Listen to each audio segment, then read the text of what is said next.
future terrorist attacks. وقد أصاب بوش عندما قال إما معنا وإما مع الإرهاب أي إما مع الصليبية وإما مع الإسلام. The kind of people held at Guantanamo include terrorist trainers, bomb makers, extremist recruiters and financiers, bodyguards of Osama bin Laden, and would-be suicide bombers. They are not common car thieves. They are believed to be determined killers. As far as I know, the head of the International Red Cross, for example, people who are experts on human rights issues say bluntly and clearly what you're doing is against all kind of human rights conventions. But there was a fundamental problem. Well, the only thing I know for certain is that these are bad people. The United States had at one point in time signed the Geneva Convention, and there it stated that prisoners of war need only to answer 4 questions: name, rank, nationality, and ID number. 4 simple questions won't get you very far when you need answers to hundreds of questions. And a prison camp full of prisoners of war who only need to answer 4 questions is a useless prison camp. But there were no other rules. And leaders from countries who had citizens at Guantanamo started to get a little worried. The Prime Minister, the first matter he brought up was the Swedish prisoner. He was very forthright, very frank, and very concerned about the prisoner. The situation seemed to be out of control. Guantanamo Bay. Guantanamo Bay. Guantanamo Bay. Guantanamo Bay. Guantanamo Bay has become, in fact, simply a large interrogation camp. What nobody knew was that the president had written a letter that only the president's inner circle were aware of. And in the letter he wrote that there was a new paradigm in the world, and the rules were no longer defined by the United States, but by terrorists. This new world order got him thinking, and after extensive discussion, he came to the simple conclusion: the Geneva Convention could not be applied to terrorists. And for that reason, he came up with a new word for the prisoners at Guantanamo: unlawful combatants. No one had heard this word before, and no one knew what consequences this word would come to have. Our nation is at war, our economy is in recession, and the civilized world faces unprecedented dangers. Yet the state of our union has never been stronger.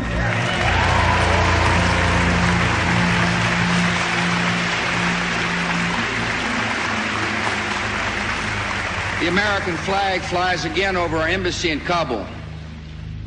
Terrorists who once occupied Afghanistan now occupy cells at Guantanamo Bay.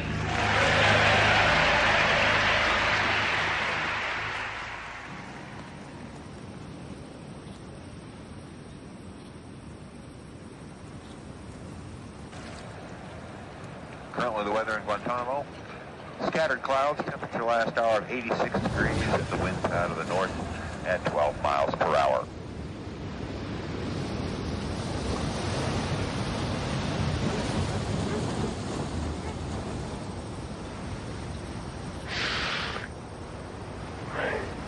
My name is Lieutenant Moss. I'll be one of your escorts during your stay here. Petty Officer First Class Sherwood is another one of your escorts. The wildlife here is very unique. You'll see iguanas, and you'll see hutillas. Hutillas are also known as banana rats. With the iguanas, please don't feed them. They may come up to you because people do feed them. They can be very friendly, and at times their friendliness could turn into a bite.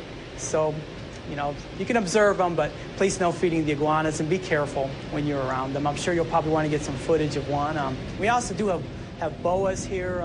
You probably won't see one, but you never know. So that's pretty much our wildlife here.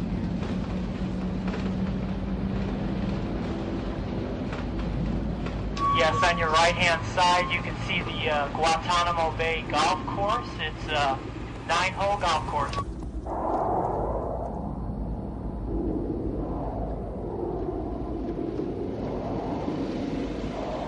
We're at Guantanamo, or Gitmo as the army nicknamed it. We still haven't met Mehdi. He's still being held in here. Most of the time we spend on this bus touring all the recreational activities available to the soldiers stationed here. On your right-hand side, you're going to see the baseball and football fields that we have available for the MWR activities. That's morale and welfare, recreation. When the operation first started out here, it was something that was new. And just like with everything, you want to constantly improve it. And the U.S. military puts a lot of emphasis on pride in trying to improve the living standards for its troops to keep morale high. We're talking about opening up a Kentucky Fried Chicken or a Pizza Hut on base. And we have a McDonald's here now. We have a Subway here. So slowly we're improving the condition of the soldiers. And this is just part of it right here. But we haven't come here to take part in the soldiers' delight over the variety of fast food. We want to know what's really going on in here. Here we are outside of the gates to Camp Delta, where the prisoners are kept. The white guy is Sergeant Barry Johnson, the man behind the scenes who have the authorities over our guides. The black man is Colonel Adolph McQueen, the man responsible for camp security. Can you tell us how much, as much as you can tell us, of how the detainees are living, how they're doing? We are American soldiers, and in being American soldiers, we come with a way of life, a democracy that provides the rights to people to be treated humanely, fair, firm, and consistent. How do you do that? Because I'm a military professional. And as a military professional, I've been given a mission. And that mission says that I will safely secure the detainees within Camp Delta and that I will provide a humane treatment. Because I just want to... Yeah, I know. Last question. Last question, okay. The family, for example, the family of the Swedish detainee, you know, they don't know why he's here. They thought that he went to study. They have no information. They haven't been able to see him for a year. What would you tell them if you met them? What would you say to them? I would tell them from the detention standpoint, each and every detainee here is being treated humanely. We allow them to write 2 letters and 4 postcards a month here. They're getting 3 meals a day. We allow them to practice their religion in the confinement that they're in. And that if they have any types of medical issues or concerns, those are addressed appropriately, and the treatment here is always fair, firm, and consistent. När kan du komma här? Kanske ungefär mer än en vecka i alla fall. Om en vecka? Kanske någon tid. We're still trying to convince Mehdi to take this opportunity to tell us what happened. But something always seemed to come up, making it difficult for us to meet. But now he's promised to help us to get in touch with other prisoners released from Guantanamo. This is Jamal from Manchester, who was with Mehdi in Guantanamo. And there is Mehdi, who still has not decided if he wants to talk. How did you meet each other? You know, I don't even remember the first meeting. I just remember us speaking. I know, because what they would do, the Americans would put you next to each different people to see if you know that person from before, or if that person speaks English. They'd put you next to that person to see, you know, is there any connection with these guys from, you know, maybe they might have known each other from before. Do you think that was part of a method to... Oh, yeah, because people were constantly moved around.